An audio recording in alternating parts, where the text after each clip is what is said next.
বিহার বিধানসভা নির্বাচনের আগে তেজস্বী যাদবের নতুন কৌশল।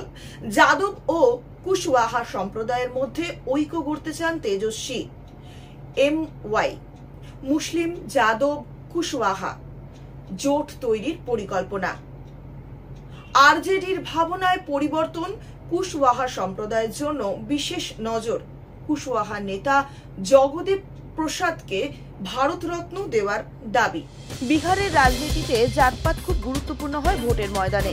দীর্ঘদিন ধরে সেখানে যাদব বনাম কুশওয়াহার লড়াই ছিল। সাধারণভাবে লালু প্রসাদের দল আরজেডি কুশওয়াহারদের সমর্থন পেত না। এবার বিহার বিধানসভা নির্বাচনের আগে তেজস্বী যাদবের নতুন খেলা। MY কে জোট তৈরি করতে চায়, অর্থাৎ মুসলিম যাদব ও কুশওয়াহার কথা বলেছেন তিনি। যাদব ও কুশওয়াহার মধ্যে লড়াই আর হবে না। আরজেডির মধ্যে ভাবনার পরিবর্তন।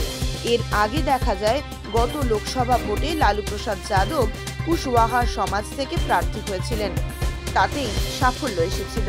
এবার সরাসরি তেজস্বী বললেন কুশওয়াহা ভাই ও যাদব ভাই আর লড়াই করবে না। কুশওয়াহা সমাজের জগদেব প্রসাদকে ভারতরত্ন দেওয়ার দাবি তুলেছেন তিনি। যে কোনো খবরের জন্য যোগাযোগ করুন 7099017330 এবং 7099017110 নম্বরে।